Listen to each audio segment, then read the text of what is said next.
Hey guys, my name is Christian Taylor. Welcome back to CraylerMade, where I'd like to talk about all things online branding and marketing. So today we are changing it up a bit and doing something a little bit different. I got an email from a subscriber named Max asking me if I would consider making a VPN comparison video. So thank you, Max, for the suggestion, and that's what we're going to cover today. Stay tuned to the video.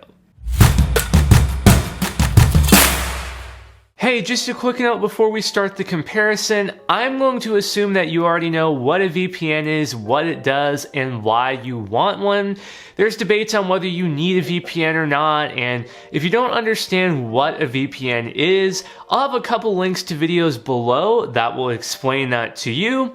But for the sake of keeping this video short and not making it an hour long, I'm just sticking to the comparison today. I'm not going to explain anymore. So without further ado, let's get right into it. Alright, let's start off with NordVPN. They're one of the most popular VPN services out there right now, and chances are you've probably heard of them a few times through sponsor spots at the end of other YouTube videos.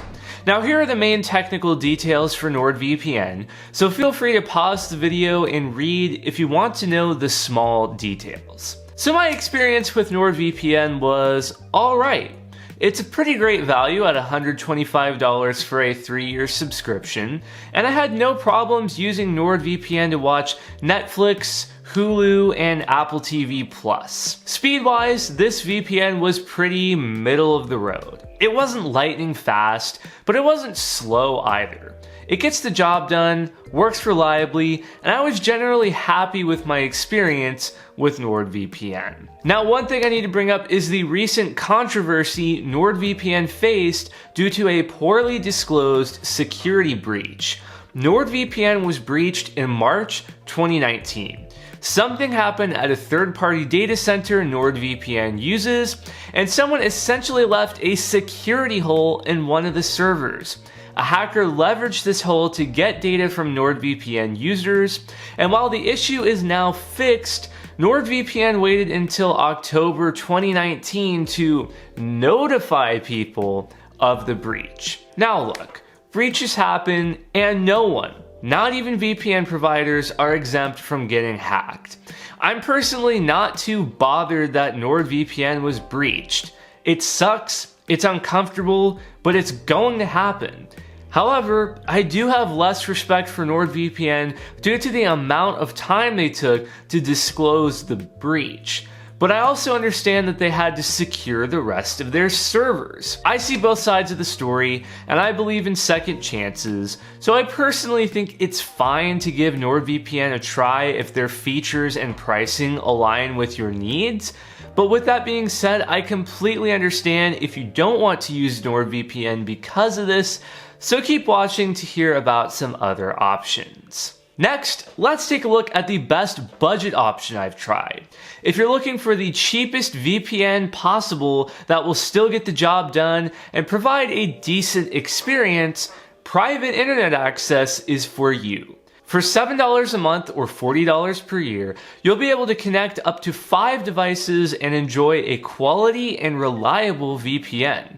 Private internet access is what I personally used before doing this comparison video, and I've always been pretty happy with it. My 2 biggest problems with private internet access is that streaming Netflix and Hulu doesn't always work, and the speeds are mediocre at best. PIA doesn't advertise streaming as a feature of their VPN, so I'm not upset that I can't stream video, but that's going to be a huge letdown for a lot of people. If you travel internationally a lot, but you want to be able to watch Netflix on the go, having a VPN that supports streaming is a must to make sure you're able to watch your shows. This is because the US Netflix catalog can't be accessed from anywhere but the US. So having a VPN service and connecting to a US VPN server while you're outside of the US will spoof Netflix into thinking you're located in the US at the time of streaming. Unfortunately, PIA isn't going to be a good option for you if this is important. As I also mentioned earlier, private internet access is definitely mediocre speed-wise. If your internet connection is 100 megabits per second download speed or slower, I think PIA is going to be fine for you.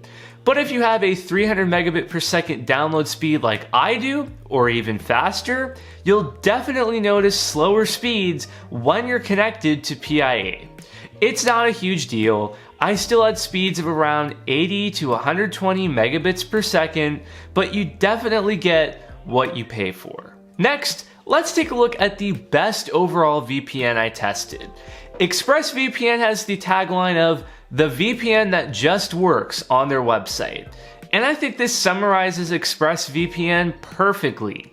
It's a fast VPN that works reliably for streaming or whatever you could throw at it. ExpressVPN supports every device you could think of, including Linux and internet routers. Now, ExpressVPN is not cheap, coming in at a whopping $99.95 per year.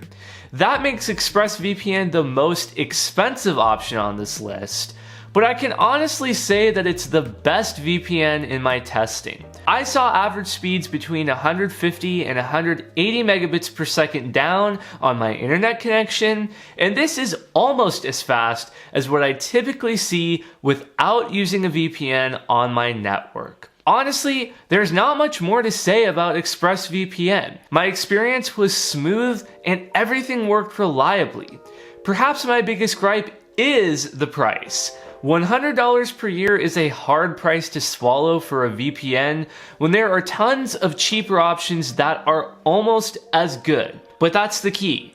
Almost as good. If you're looking for a VPN that makes no compromises, it's fast, it's private, it's secure, it works with streaming, and you can use it on all devices, including Linux, I think you're really going to enjoy ExpressVPN. Alright, so I've taken a look at the best budget option, the best overall option, but what about a VPN with some added value to shake things up a bit? Well, if you're looking for a VPN with some added value, take a look at Hotspot Shield. To be honest, Hotspot Shield really shocked me. I've used them in the past and I wasn't that impressed, but I included them in this comparison due to their popularity. And I'm glad I revisited Hotspot Shield because a lot has changed. For starters, they now bundle their VPN with some other valuable services. When you subscribe to Hotspot Shield, you get access to 1Password, RoboShield, and Identity Guard. Now, 1Password is the password manager I personally use, and it costs $35.88 per year on its own. So when you factor this into the $95.88 yearly cost of Hotspot Shield, you begin to see how great of a value this VPN truly is. Now, Hotspot Shield is fast, really fast. I regularly saw speeds of 150 megabits per second down, and one time I got 287 megabits per second down in a speed test. The VPN is also optimized for streaming, allowing you to watch Netflix and Hulu with ease. Now, on paper, this seems like a dream VPN. It's just as fast as ExpressVPN or faster, and it comes with 1Password and other included apps for a fairly reasonable price, a couple bucks cheaper per year than ExpressVPN. But for some reason, something just felt off about Hotspot Shield. My first turnoff came when I checked out their support page. They make it nearly impossible to speak to a person to ask questions or resolve issues. The amount of hoops you have to jump through to find a simple contact button is ridiculous. Now, this got me curious about what else might be fishy with Hotspot Shield. And when I looked at their privacy policy, I found some pretty strange wording when it pertains to logging. They used wording on their website such as, Pango does not record your VPN browsing activities in any way that can be associated back to you. I thought, why not say we don't keep logs like every other VPN provider. Well, when looking at their privacy policy, the reason became clear. Pango, the parent company of Hotspot Shield, seems to talk in circles. They have the typical spiel about not recording browsing activities that can be traced back to you, and sure enough, in their privacy policy, they say our VPN product logs the domains that have been accessed by our users, but on an anonymized basis, such that we do not know which user accessed which domain. Look, some people are going to be perfectly okay with this. If these logs are truly anonymized, there shouldn't be any concerns about your privacy. But I just don't like that Pango is doing this. I had a weird gut feeling going into trying Hotspot Shield, and I don't want to use any VPN that is logging the domains I visit, whether they're anonymous or not. VPNs should never keep logs. Period. End of story. When we look at ExpressVPN's privacy policy, we see things laid out in clear English. We ensure that we never log browsing data, traffic destinations, data content, IP addresses, or DNS queries. They also have a page dedicated to their logging policy that states ExpressVPN never logs connection timestamps, session duration, your source IP address, or the ExpressVPN IP address that your computer assumes when connected to the VPN. So the moral of the story is, if your privacy is important to you, maybe stay away from Hotspot Shield. If all you care about is a blazing fast VPN and you like the bundle with 1Password, then go for it. But I feel much more comfortable using any of the other VPNs on this list, as they all include way more clear and direct logging policies on their websites. Alright, we're nearing the end of this list, and I want to talk about the VPN that is a happy medium between private internet access and ExpressVPN. It balances price and speed and all the features you may want, and I think that it's going to be a great option for a lot of people. And that's TunnelBear. It's very affordable at $60 per year, and while it's not the cheapest option on this list, it's a nice VPN with killer support and fast speeds. I typically saw speeds in the range of 120 to 150 megabits per second down, and I got 200 megabits per second down in one speed test. TunnelBear is a refreshingly simple VPN. Their Bear branding is a lot of fun, and the app is just dead simple to use. Flip the switch to connect, flip it again to disconnect, and that's basically it. TunnelBear has a clear no logging policy on their website, and they don't collect your IP address, DNS queries, or websites you visit. When I first started testing TunnelBear, I had an issue where my iPhone kept disconnecting. I reached out to TunnelBear support, and they replied quickly saying this was a widespread issue they were working on fixing, and they would let me know when it was fixed. The TunnelBear team followed up shortly after to let me know the issue was fixed, and they were prompt and professional with their customer service. I didn't have any further issues, and I really liked how quickly TunnelBear handled my inquiry. Now, the one huge drawback to TunnelBear is the same drawback to private internet access. They don't support streaming. I was not able to stream Netflix or Hulu, and I know this is going to be a huge turnoff for some users. In addition, there was a controversy with TunnelBear not too long ago where they got acquired by McAfee. Many people, including myself, have a strong dislike for McAfee's security products. They're known for being very pushy, expensive, and just not helpful. So naturally, when McAfee acquired TunnelBear, the general consensus was that TunnelBear was going to go downhill fast. Linus Tech Tips ended their sponsorship contract with TunnelBear and cut ties just because of this news, and many users threw in the towel and decided to switch to a different VPN company. And I'll admit, while I'm not a fan of McAfee at all, I'm happy to admit that they haven't messed with TunnelBear at all. It's been well over a year since the acquisition took place, and TunnelBear is still functioning as a 100% independent company. I don't know if this is going to change in the future, but so long as they're operating as an independent company, I have to say that I was very pleased with TunnelBear. It's a little bit faster than private internet access in my testing, and I think it's a great happy medium between PIA and ExpressVPN.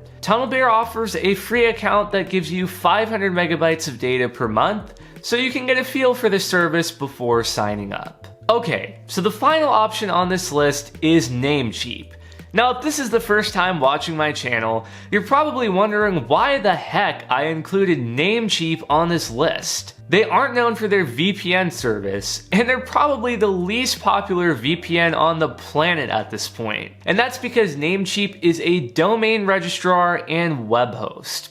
But if you watch my other videos, you'll know that I'm kind of obsessed with Namecheap. And since I'm such a big fan of their services, I just had to give their VPN a try. On the surface, the Namecheap VPN looks great. It's only $34.56 per year, making it cheaper than private internet access, and the Namecheap VPN is scary fast. I average speeds in the 200 megabit per second down range, and I saw multiple instances of getting 330 megabits per second down in speed tests. That is literally the speed I get when I'm connected to my router via Ethernet with no VPN. I was like shocked. So I really wanted to love the Namecheap VPN, but the benefits stopped there. I noticed that my phone just wouldn't stay connected to the VPN. This is the same issue I was experiencing with TunnelBear at first, so I decided to reach out to Namecheap support. Well, good luck figuring out how to do that. Namecheap has absolutely no support option in their VPN app, and it's totally unclear how you get in touch with them. Because I use Namecheap for my domains and email hosting, I knew that you can go initiate a live chat at the bottom of Namecheap.com, but if I weren't a regular Namecheap customer, how would I figure out how to contact Namecheap if I needed help? So once I contacted Namecheap support, I was told that Namecheap does not currently support AutoConnect on the VPN. What? Seriously? That's unacceptable. That's absolutely unacceptable. AutoConnect is a standard feature on all VPNs, and no one is going to remember to connect to the VPN each time they switch networks or go between Wi-Fi and cellular. Because of this, I would not recommend the Namecheap VPN to anybody, and I would be sure to stay away from it, just period. Please don't use the Namecheap VPN. That's ridiculous. Whew, okay, so we've made it through the list of VPNs. In summary, if you're looking for the best overall option and money is no object, I would highly recommend ExpressVPN. Now, if streaming is important to you but you want a cheaper, more value option, NordVPN might be for you. You can use promo code Christian to get a special deal at nordvpn.com, and I'll also have a link in the description below for all the VPNs. If you simply want the cheapest VPN that's still reliable, look no further than private internet access. And finally, if you're looking for a great value VPN that is reasonably fast and you don't need to do streaming, give TunnelBear a try. As for me, I am personally going to be using ExpressVPN. I think that it's worth it to be able to do streaming on it, and I'm all for just buying the best VPN that's going to give you everything you need and be the most flexible. Well, anyway guys, thank you so much for watching. That's gonna do it for this video. So, which VPN service did you pick? I'd love to know your thoughts in the comments down below. And if you like this video, do be sure to hit that subscribe button and click the bell so you don't miss when I release new videos. With that said, I will catch you guys next time.